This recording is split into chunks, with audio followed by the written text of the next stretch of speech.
I'm wearing glasses because I don't see very well without them. And I'm undoubtedly in the distribution of visual acuity in the bottom, I don't know, 10, 15%. But when I put on a pair of glasses, I am able to function. And what I'm missing here is a consideration of whether or not we can't adapt our institutions of productivity or human service or education or whatever, so as to meet this minimum requirement, which is taking everybody, or almost everybody, and giving them something to do, something to do. Yeah, well, that needs to be done. And look, I want to add a couple of things to this. So in the IQ literature, because you might think, well, that's biology and it's immutable. Okay, no, not exactly. This Flynn effect has shown that over the last 100 years, IQ on average has been rising, and a huge part of that is probably better nutrition in the lower quartile of the population. So that made a huge difference. People got smarter because they weren't starving, essentially. They weren't malnourished. And then there is evidence too that, so it's not like this is exactly unremediable, but the distribution doesn't seem to change much. You know what I mean? It doesn't pack tighter into the middle. You still have the problem that some people are extremely smart and fast and some people aren't. And so, well, it's a very, very hard problem to solve. I'm not saying that we shouldn't solve it and that we shouldn't pay some attention to the people who are struggling at the bottom. We absolutely should, but it isn't obvious how to do it. So this guy I worked with, I mean, like I said, he probably had an IQ of maybe something around 80, I would have estimated, and I tried to find him a job. Now, it was really hard. He had a volunteer job in a bike shop for a while, and it was a bike bookshop, a real, small enterprise, and he could sort of put books in the shelf, although he couldn't sequence them very well, and then that place couldn't pay him. And so then I got him a volunteer job at a charity, and he couldn't do it well enough. They were going to fire him. And I went and talked to the director of the charity. I said, you can't fire this guy because it's going to kill him. It's like, think about this. He's 40. He's got a volunteer job at a charity, and he's going to get fired. It's like, how the hell do you recover from that? Now, he quit 2 months later anyways, and then he got a job with someone who trained dogs, and that worked out just fine. But you get my point. It's like, it was virtually impossible to find him a niche. And I tried with his mother, who was extraordinarily devoted to him in a very positive way. We tried for 3 years really to slot him in somewhere. And it was virtually impossible. So are you thinking that our homeless shelters and the prisons of the country and so on are basically populated by people such as this who are unable to get their foot on the bottom rung? No, I wouldn't. The evidence for a relationship between IQ and criminality, that's not very strong. So I wouldn't say that in relationship to incarceration. I would say it's more likely in homelessness and that sort of thing, that's more likely where people, they fall out of the economy because there isn't anything they can find that will pay them a wage that will enable them to live. So, but the IQ relationship with criminality isn't very high. I'm keenly aware of how politically incorrect this whole conversation you and I are having. I just read a piece in The Atlantic, I think it was, about a woman, I believe she's a cognitive psychologist. I don't recall her name just now. She was at the Russell Sage Foundation and met with a fierce pushback when she had just attempted to assert that variation in human intelligence was associated with variation in human populations with other kinds of, genetics. It was genetics, I'm sorry. Genetic variation. It wasn't just intelligence. But she was saying, look, people are different. The ability for us to understand the genome much better now allows us to document that to some degree. There's distribution in the population, and it's associated with the distribution of outcomes that we're concerned about. And there was a firestorm of protest. Oh, yeah. Well, it's no wonder, man. You can't dive into the IQ literature without coming away like shell-shocked in 15 different dimensions. I mean, because certainly a huge part of proficiency is biologically, what would you say? It has a biological foundation. I mean, I was reading about John von Neumann the other day, and people who knew him and Einstein thought he was way smarter than Einstein, and that's not nothing. He could multiply 8-digit numbers in his head when he was 10. 2 8-digit numbers.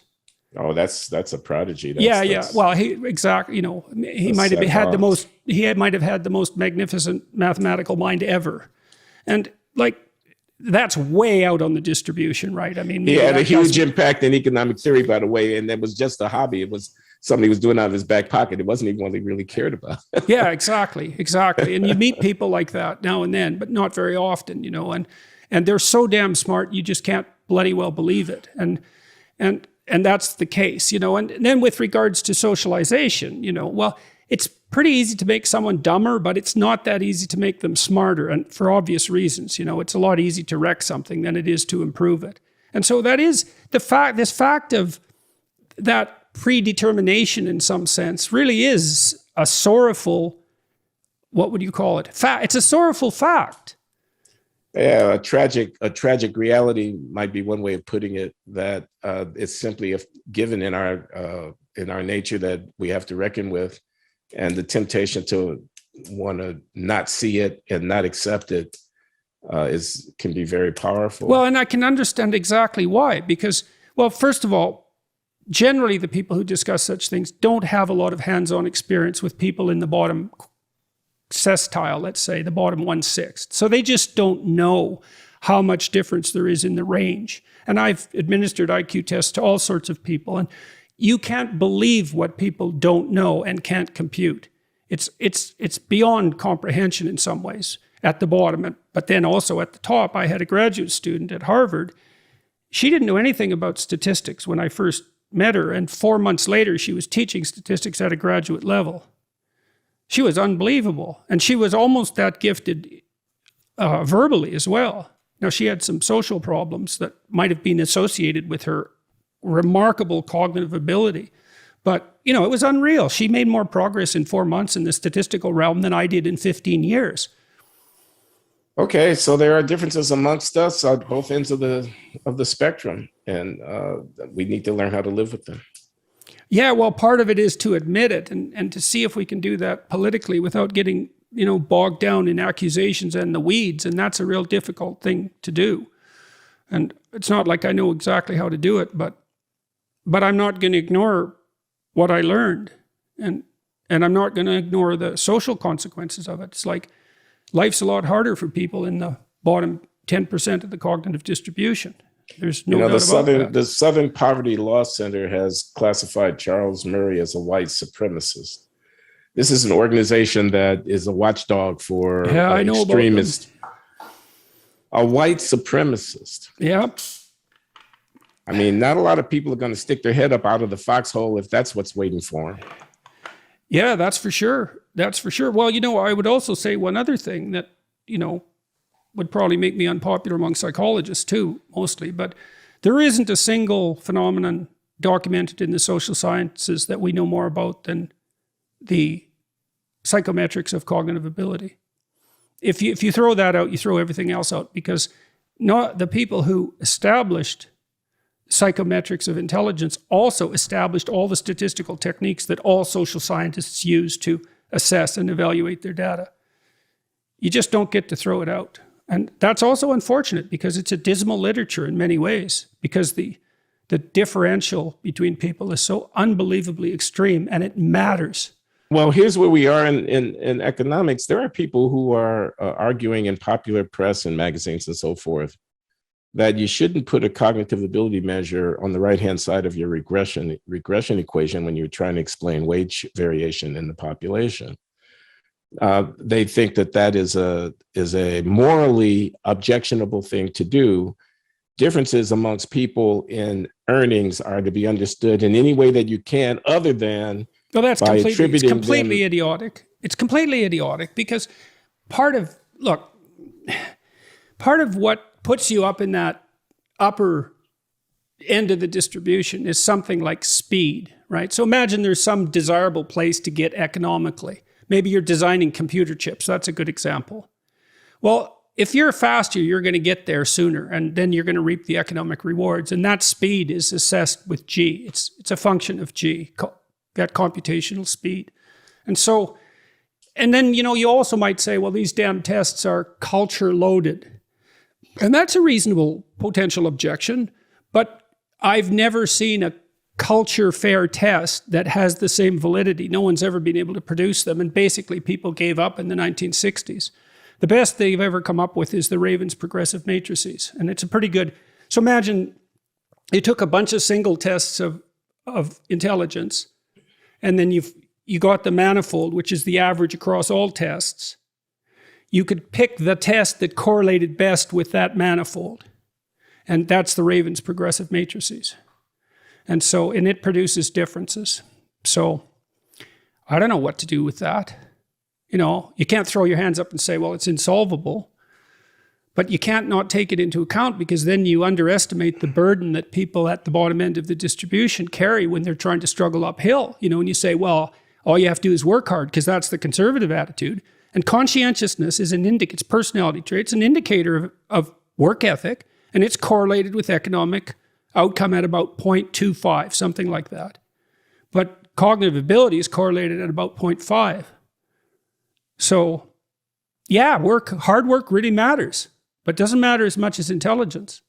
So, yeah, you don't have to convince me. I'm again just struck by the political climate of the time and the fierce resistance to this kind of causal attribution to intrinsic characteristics of individuals, especially those under genetic control. And when you put it in a racial disparity context, then all bets are off. I mean, it just becomes impossible.